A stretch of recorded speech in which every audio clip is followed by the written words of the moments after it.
귀한 찬양 감사드리고요. 하나님께서 기뻐 받으신 줄 믿습니다.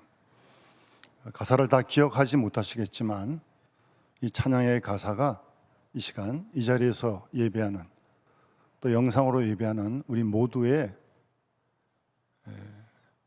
찬양이요, 신앙 고백이요, 간증이 되었으면 합니다.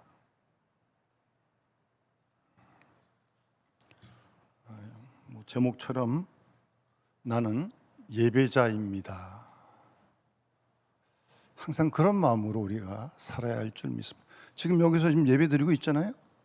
그러니까 이 마음으로 여기서만 예배 드리면 안 되고 집에서도, 직장에서도, 학교에서도, 주방에서도, 모든 사무실에서도 나는 예배자입니다. 그런 마음으로 정말 몸으로 산 제사를 드리는 거죠. 뿐만 아니라 나는 주님의 기쁨입니다. 한번 따라서 나는 주님의 기쁨입니다. 여러분 그렇게 고백하십니까? 매일 고백하세요? 고백을 하고 이렇게 입으로 시인해야 어떻게 믿음이 생길 거 아니겠어요? 주님의 기쁨이에요. 주님의 기쁨. 거꾸로 주님의 기쁨이 아니면 뭐겠어요? 주님의 걱정거리죠. 주님의 골칫덩어리. 그렇게 되면 되겠습니까? 예배하는 사람이? 그러니까 나부터 생각하시면 안 돼요. 내가 이게 주님의 기쁨인지 아닌지 그걸 먼저 생각하는 게 예배자의 삶이고 신앙의 삶이죠. 내가 기분 좋고 안 좋고 그건 다 그다음 문제인 거죠. 그게 중요한 게 아니고 매 순간 말이에요. 뭘 선택할 때도, 말을 할 때도, 생각을 할 때도 주님의 기쁨입니다. 내가 이렇게 할 때 주님이 기뻐하시는 거 아니에요? 그게 예배하는 거 아닙니까? 늘 그런 마음으로 조심스럽게 살아가야죠. 함부로 막 살지 마시고. 그래서 그게 쉽지 않아요. 저절로 안 된다고요. 예수 믿는다고 교회 다닌다고 되는 게 아니에요, 그게. 그래서 날마다 주님 바라봐야 되는 거예요. 목사라고 하면 저절로 되는 게 아닙니다, 그게. 날마다 주님 바라봐야 돼, 날마다. 주님 바라보지 않고 딴 거 바라보면 다 흔들리는 거예요, 사람은 다 똑같이. 주님 날마다 바라봐야 돼. 아니, 순간마다 바라보셔야 돼. 그래야 주님의 기쁨이 될 수 있고, 그래야 예배자의 삶을 살 수 있는 겁니다. 그게 신앙생활입니다. 신앙생활을 공짜로 하려고 그러지 마세요. 되지도 않지. 아니, 진리의 길이고 생명의 길이고 영생의 길인데 그게 어디 쉽겠습니까? 왜 주님이 좁은 길을 가라고 그렇게 했습니까? 쉬운 길이 아니에요. 그게 영생의 길이. 나 혼자 못 가요. 그 주님 바라봐야 돼. 계속 주님의 도움을 간구해야 돼요. 그래야 그 길을 갈 수 있는 거예요. 성령의 도우심을 힘입어야.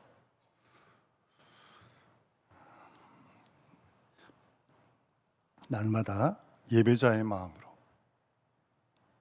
정말 예배자의 마음으로 우리 남은 인생을 살아가는 믿음의 식구들 될 수 있길 바랍니다. 예배자의 삶을 사는 그런 은혜가 늘 넘치고 우리 교회가 그런 교회가 될 수 있기를 바랍니다. 아까 장로님 기도하셨는데 어제 현충일 71주년이었다고 그러시는데 현충일 날 어제 뭐 하셨어요? 왜 현충일이 빨간 날이 돼 보니까요?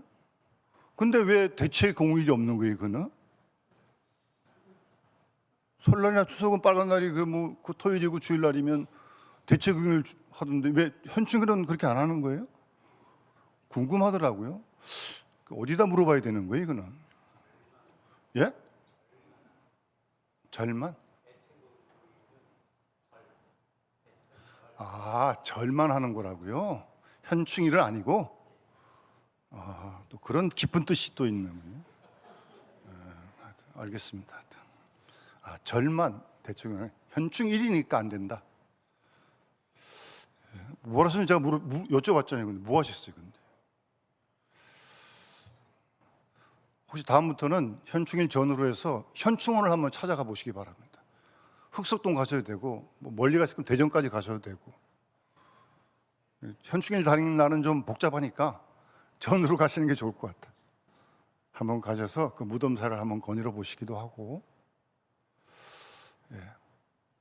너무 뭐 주식만 쳐다보지 마시고 뭐 오르다가 내렸다가 뭐 할 테니까 신경 쓰지 갖고 뭐 맨날 어떻게 그것만 쳐다보고 있어요. 현충원 좀 가서 좀 나라를 위해 이렇게 희생하신 분들도 좀 생각도 하고 나라 위해 기도도 좀 하고 좀 뭐 삶도 생각하고 죽음도 생각하고 좀 그러면서 사는 게 인생이지 뭐 맨날 이것만 들여다보고 이렇게 그러지 마시고.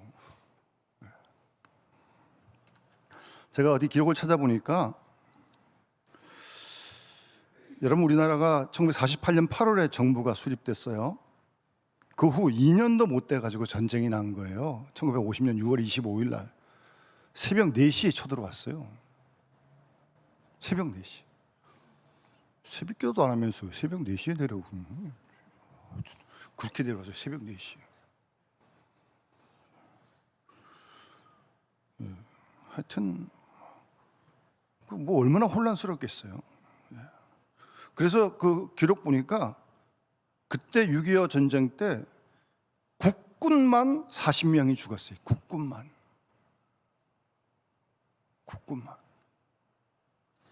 뭐 나중에 뭐 유행문도 들어오고 뭐 하여튼 그랬잖아요. 하여튼 국군만 40만 명이고, 그리고 일반 시민이 죽거나 피해를 입은 사람이 100만 명이었다고 해요. 100만 명.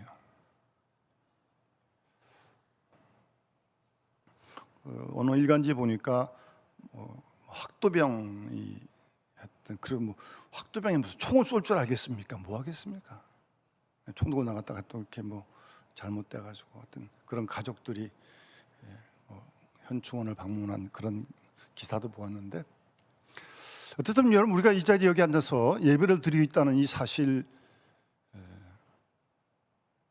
있기까지는 어쨌든 그분들의 이 나라를 위한 희생, 그건 부인할 수 없는 사실 아니겠습니까? 그러니까 기억하고, 더 나아가서 그럼 오늘 지금 우리는 이 나라 민족으로서 뭘 해야 할지 좀 고민해야 되는 거 아니겠습니까?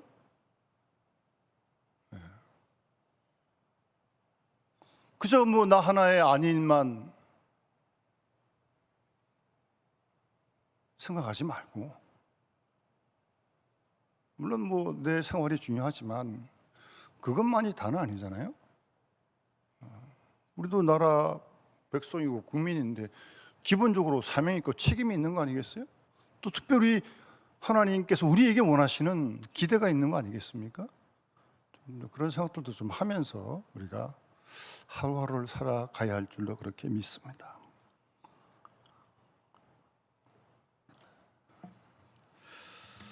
여러분, 오늘 이 본문 말씀에 나오는 레갑 사람, 아마 처음 듣는 분이 많으실 겁니다.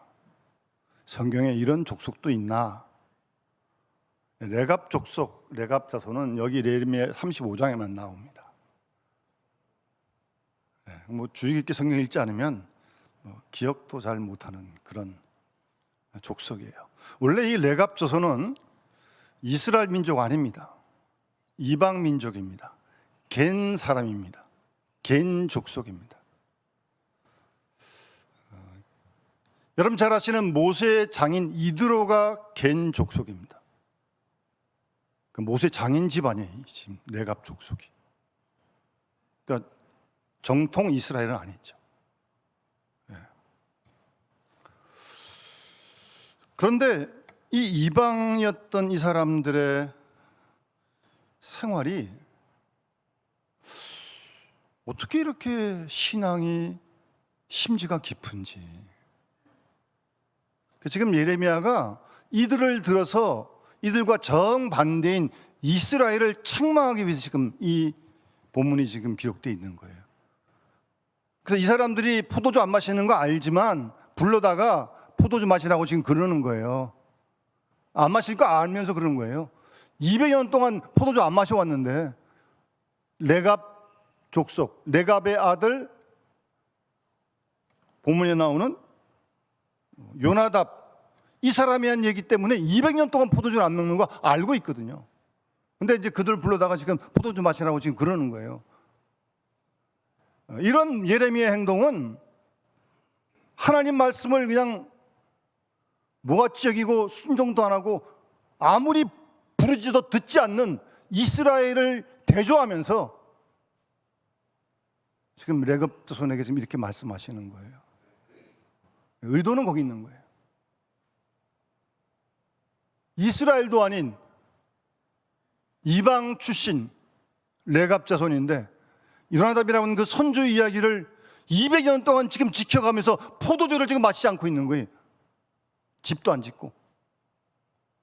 그런데 하나님 백성이라고 하는 선민이라고 하는 이스라엘, 선지자를 보내서 아무리 하나님 말씀을 외쳐도 끊임없이 부르짖어도 듣지 않습니다.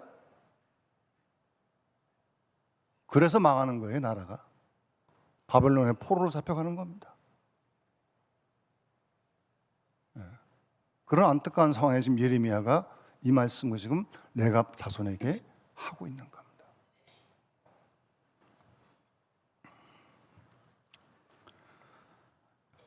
원래 이스라엘은 하나님의 택한 민족으로 세계 만민에 대하여 제사장 나라다운 거룩한 모범을 보여야 할 백성들이에요. 오늘 우리처럼. 그럼에도 불구하고 이스라엘 백성들은 오히려 이방인보다 더 악한 죄를 범함으로 이방인들의 조롱거리로 전락한 사례가 많았습니다. 부끄럽게도. 그래서 오늘 이 이름도 처음 들어보는 생소한 레갑 족속을 들어서 그들이 200년 동안, 여년 동안 그들의 조상 요나답의 교훈을 이렇게 끝까지 지켜가는 그런 모습을 얘기해 주면서 완악하고 패역한 이스라엘을 책망하는 말씀이에요.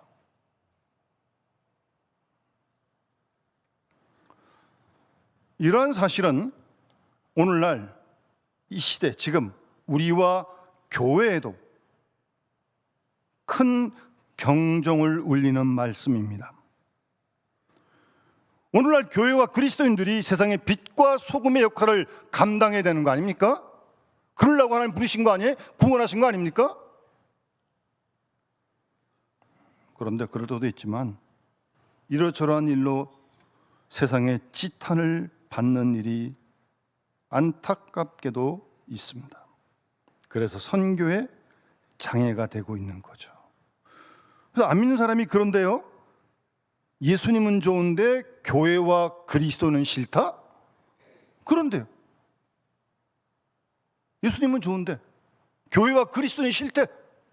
뭐 다 맞는 말은 아니겠지만 한번 귀 기울여 들을 필요가 있다고 생각합니다. 오늘 이 레갑 족속들을 좀 본문을 통해 깊이 살펴보면서 이들의 아름다운 신앙의 모습을 우리가 배우고 우리도 이 시대 속에서 이들과 같은 신앙을 가지고 살면서 이 나라와 민족을 회복시키는 일에 우리가 있는 자리에서 우리 모두가 각자가 힘써야 할 줄 믿습니다.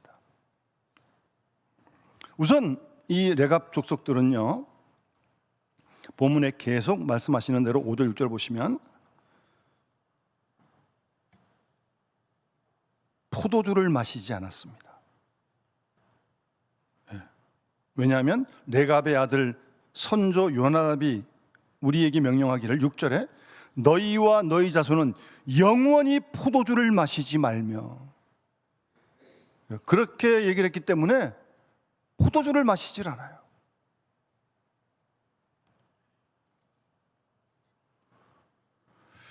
(200여 년) 동안 말입니다. 무슨 말입니까? 그만큼 절제된 삶을 살았다는 거죠. 그러니까 이들의 절제된 삶과 이스라엘 백성들의 무절제의 삶, 이게 아주 지금 대조를 시키는 거예요, 지금 본문 말씀은. 여러분, 어떻게 해야 하나님을 기쁘시게 할 수 있겠습니까? 우리도 이 레갑 족속들처럼 어떤 상황이든 절제된 삶을 살아야 되는 거 아니겠습니까? 하고 싶은 날 다 하고, 하고 싶은 행동 다 하고. 그래가지고 어떻게 무슨 빛이 되고 소금이 되겠습니까? 예? 하고 싶지만, 할 마음이 꿀떡 같지만 하나님의 기쁨이 안 된다면 멈출 수 있어야죠. 절제예요, 절제. 모든 일에 말입니다. 그런 삶을 살아가야 뭐 하나님 나라가 확장이 되고 뭐 그러고 말 거 아니에요? 할 말 다 하고, 할 행동 다 하고. 뭐 그래가지고 뭐 어떻게 하자는 거예요, 도대체? 그건 아닌 거 아니에요? 교회에서부터 더욱더 조심하고, 예배자니까 하나님께 영광을 돌려야 되는 거니까 삼가 정말 조심하는 거죠. 모든 일에. 그런 삶을 사는 거예요, 레갑 족속들이 말입니다.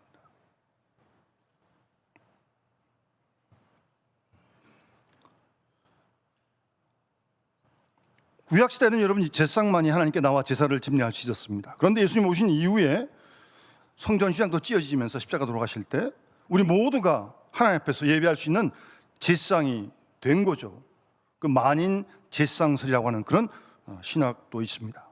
그래서 베드로전서 2장 9절 말씀에 너희는 택하신 족속이요 왕 같은 제사장들이요 거룩한 나라요 그의 소유가 된 백성이니 이는 너희를 어두운 데서 불러내어 그의 귀한 빛에 들어가게 하신 그분의 아름다운 덕을 선포하게 하려 하십니다.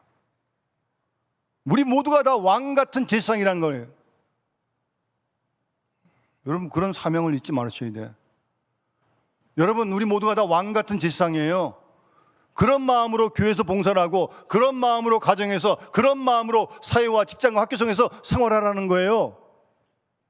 왕 같은 제사장이에요, 왕 같은 제사장. 우리 모두가.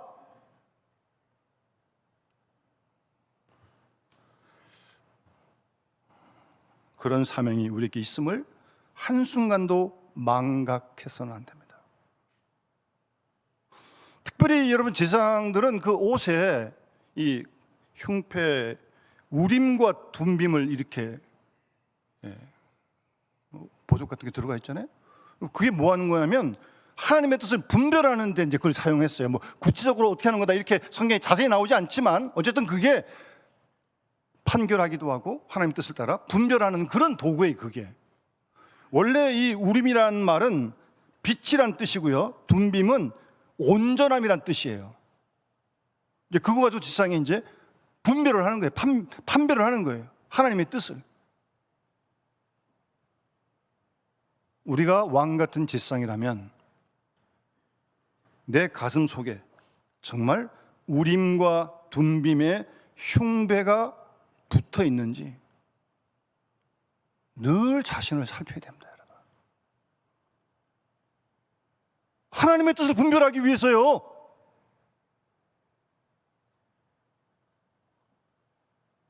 우림과 둔빔, 흉패가 붙어 있는지 늘 자신을 살피셔야 돼요, 여러분. 그래야 주의 뜻을 따라 행할 거 아니에요, 말할 거 아니에요. 그러니까 이게 없으면, 주의 뜻을 모르면 그럼 어떻게 되는 거예요, 그 다음부터? 포놈하나 자기 뜻대로 하는 거죠, 뭐. 사사시대가 그런 시대 아닙니까? 하나님의 계시가 묵시가 없으니까 소견에 오른 대로 다 말하는 거예요. 뭐 나만 오라, 저쪽도 오른 거지, 뭐. 그냥 서로 부딪히는 거지, 그 다음부터는. 하나님의 뜻은 아랑곳하지도 않고 뿌득뿌득 자기 말만 하고 있고. 우림과 둔빔이 있냐고요, 가슴 흉배에.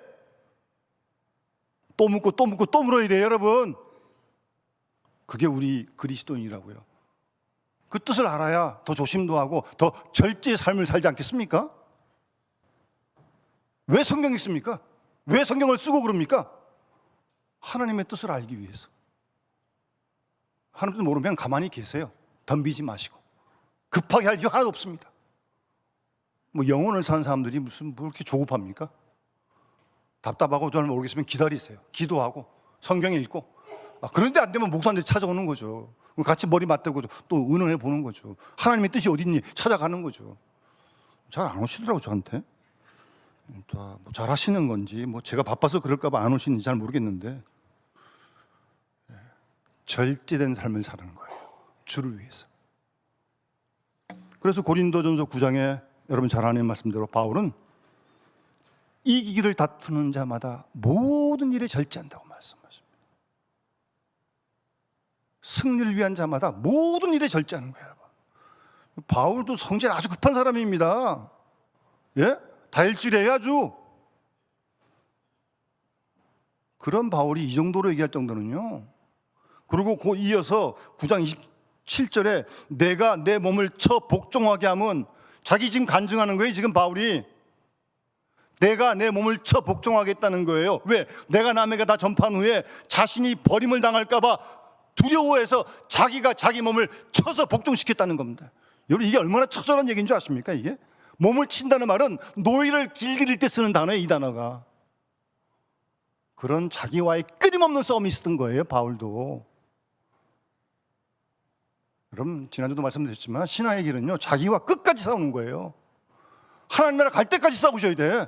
내 뜻과 하나님의 뜻 부딪힐 때마다 하나님 뜻을 쫓아갈 수 있는 훈련을 정말 많이 해야 됩니다. 여러분 우리는 내 뜻을 따라 하려는 게 너무나 몸에 배있어. 너무나 자연스러워. 너무 익숙해요. 그래서 함부로 그게 나오는 거죠. 그게 하나님 뜻에 맞으면 상관없는데 하나님의 뜻하고 부딪히면 멈춰야 될 거 아니겠어요.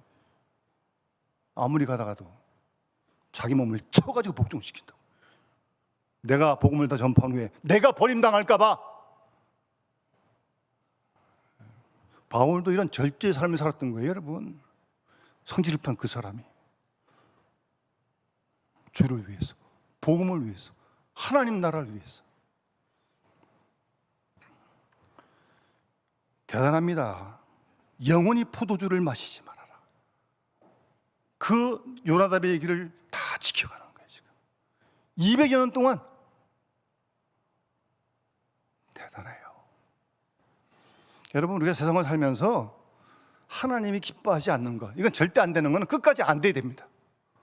이거 하나 조금만 뭐 밀고 들어오기 시작하면요 이게 나를 확 다 잡아먹어요. 그냥 한 번 하는 게 어렵지 두 번, 세 번 하는 건 뭐 누워서 식은죽 먹힙니다. 이거는 절대 아니다.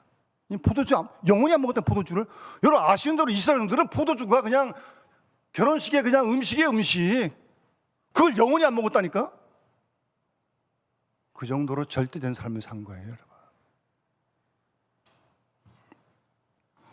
두 번째 레갑 족속은요 7절 말씀 보시면 집도 짓지 말고 파종도 하지 말고 포도원도 가지지 말고 너희는 평생 동안 장막에 살아라. 집 짓지 말고 계속 텐트 치고 접어서 이동하고 접어서 이동하고 계속 집 짓지 말라는 거예요. 지금 뭐 그런 분은 안 계시겠죠. 나 집에 가서 집 팔아야겠다. 나도 그래서 계속 집 사지 말고 이동해야겠다. 괜찮아요. 집에 사시더라도 이런 마음으로 사시면 돼. 언젠가 난 떠날 거다. 그러시면 돼요. 걱정하지 마시고. 어쨌든 장막을 짓지 말라는 게 포도도, 예? 집도 짓지 말고 포도원도 소유하지 말고 파종도 하지 말고 씨도 뿌리지 말고. 무슨 말입니까? 원래 이 레갑의 족속들은 원래 또 유목민족이에요. 또 뭐 그러기도 하긴 하지만 어쨌든 자신들을 위해서 머무를 집을 짓지 않는 거예요. 계속 이동하는 거예요. 계속.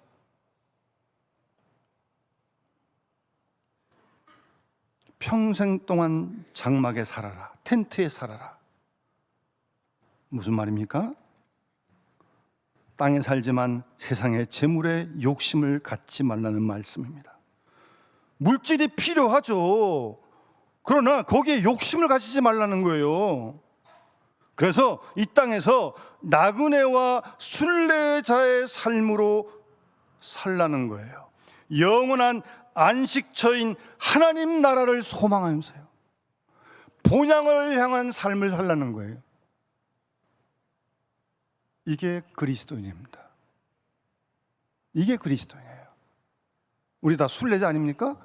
하나님 부르시면 그냥 다 놓고 가는 거 아니에요?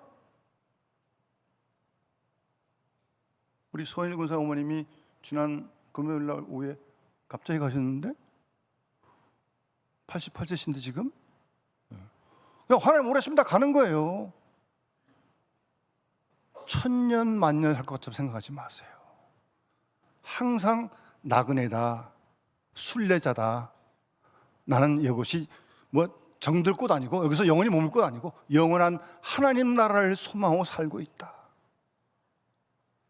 그런 삶을 우리에게 말씀해 주고 있는 겁니다.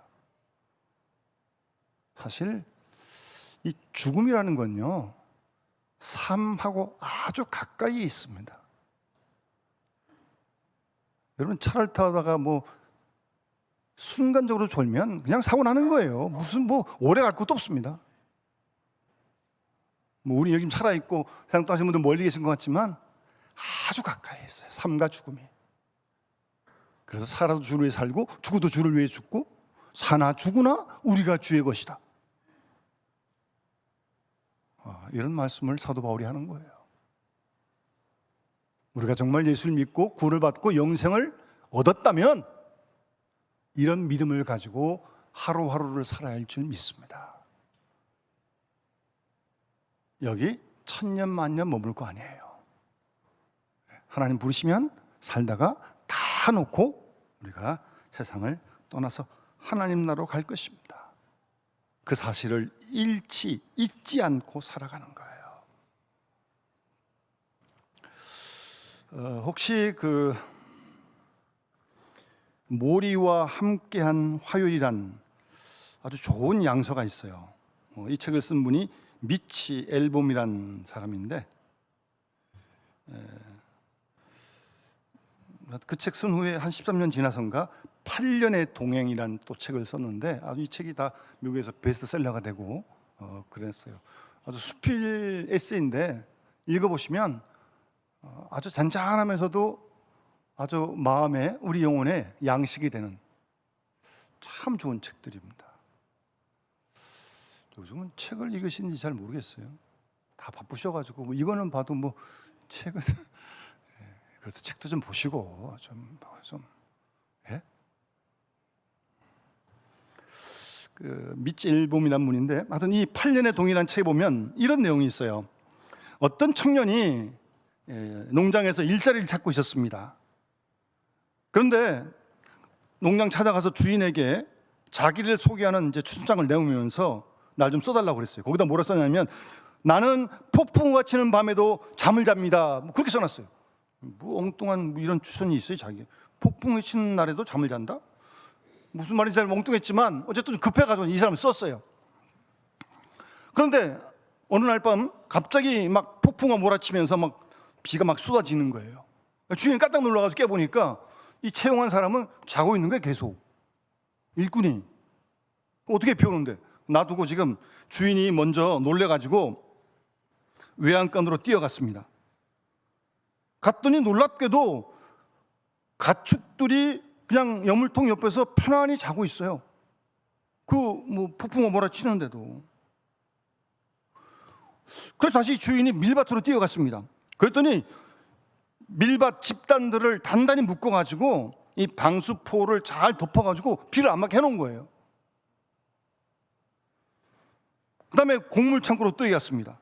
뛰어갔더니 역시 문이 잠겨 있고 열어보니까 곡물들이 비 한 방울도 맞지 않도록 잘 정리가 되어 있는 거예요. 누가 한 거겠어요? 이 일꾼이 한 거예요. 그래서 이 일꾼이 나는 폭풍우가 치는 날에도 잠을 잡니다.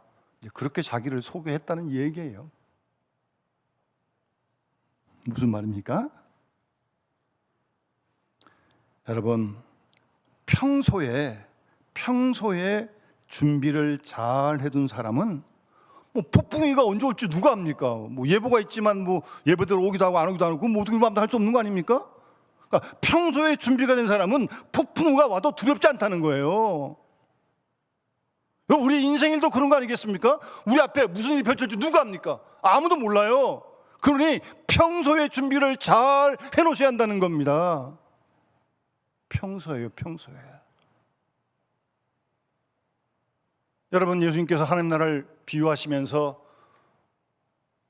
미련한 다섯 처녀와 지혜로운 다섯 처녀를 비유하십니다. 같이 똑같이 등불을 들고 있었어요. 근데 신랑이 늦게 와요. 등불 때 그 사람들은 기름이 없으니까 꺼지려고 그러고, 등불과 보이지 않는 기름을 함께 준비한 지혜로운 처녀들은 끝까지 신랑을 맞을 수 있었다는 비유 아니겠습니까? 하나님 나라를 소망하는 사람들은 눈에 보이는 것도 잘 준비하셔야 되고요, 눈에 보이지 않지만 함께 준비할 내용물도 잘 준비하고 있어야 한다는 겁니다. 왜요? 언제 신랑이 올지 모르니까. 준비를 잘 합시다. 여러분, 보이는 것도 준비 잘 하시고 보이지 않는 것도 준비를 잘 해놓으셔야 돼. 예? 왜? 주님이 언제 오실지 모르니까. 그런 준비가 안 돼 있으니까 얼마나 당황스럽겠어요? 그냥 문 닫히면 결혼식 들어가지도 못하는 거예요. 그때는 예외가 없어요. 그래서 성경에 보게 되면 그런 말씀이 있는 거예요. 문이 닫힌 다음에 바깥 나가서 슬피 울며 이를 갈미 있으리라, 그런 비유를 예수님께서 말씀하시는 거예요. 우리는 우리에게 영원한 본향 하나님 나라가 있는 줄 믿습니다. 우리 모두는 다 나그네요 순례자임을 우리는 분명히 믿습니다.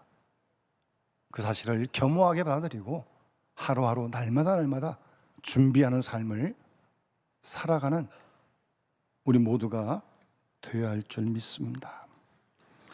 한 가지 더, 오늘 본문 9절 10절을 보시면 이 레갑 족속들은 살 집도 짓지 않고요, 포도원 밭 종자도 가지지 않고요, 장막에 계속 머물고 있는 거예요. 계속 이동하는 거예요 지금.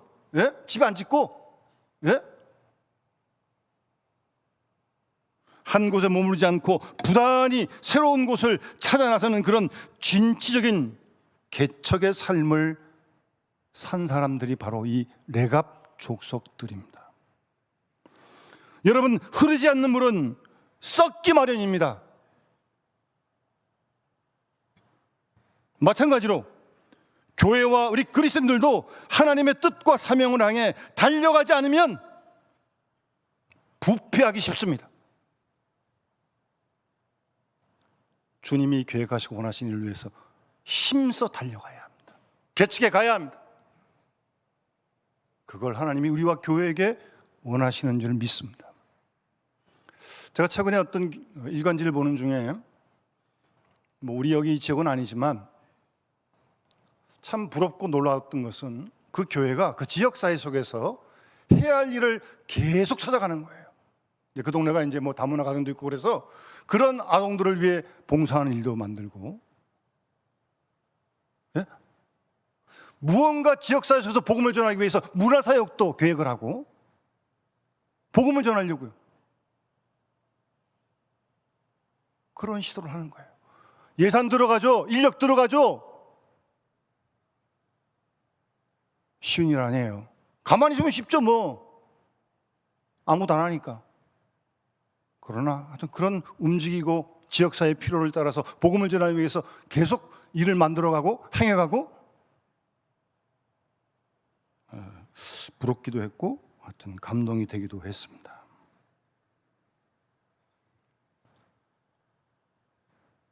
우리 그리스도인과 교회가 교회 안에만 편안히 안주하는 것이 아니라 세상을 향해서 섬기고 나아가서 복음을 전하기 위해서 말입니다. 그 일에 힘써야 한다는 말입니다.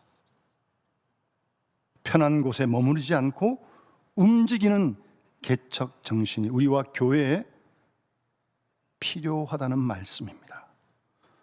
이러한 개척자 정신이 소멸되면 교회와 성도는 식물인간이 되고 화석화되고 움직이지 못하게 되고 생명력을 잃어버리게 됩니다. 오늘날 많은 우리 그리스도인들의 모습 속에서 희망이 결핍되어 있는 그런 모습을 때로 보고 안타까워하기도 합니다.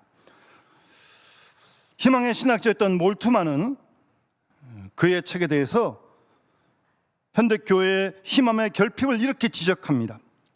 하나님은 인간을 높이고 인간에게 광활하고 넓은 세계를 향한 전망을 주셨지만 인간은 뒤에 처지고 실망한다.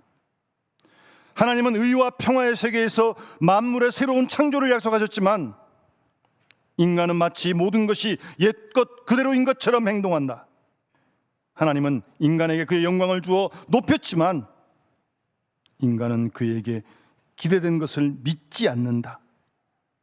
인간이 희망을 잃고 절망에 빠지는 것은 일종의 죄악이다. 아주 유명한 몰트만이라고 하는 신학자입니다. 오늘날 하나님께서는 우리와 교회에게 이 나라와 민족을 위해 책임과 의무를 맡기신 줄 믿습니다. 우리가 있는 그 자리, 그 현장 속에서 우리를 통해, 교회를 통해 이루시고자 하시는 일을 찾고 그 일을 위해서 우리가 힘써 마음을 모아 매진해 나가야 할 줄 믿습니다. 또 그런 사명과 책임이 우리에게 있는 줄 믿습니다. 어떤 어려움과 시련 속에서도 안주하거나 포기하지 말고 이러한 개척자적인 정신을 가지고 하나님을 믿고 함께 힘써 나갈 수 있는 우리 교회가 될 수 있도록 우리 같이 함께 기도해 주시면 좋겠습니다. 오늘 우리 주신 말씀을 기억하면서 우리 찬송가 582장 우리 찬양 함께 드리겠습니다.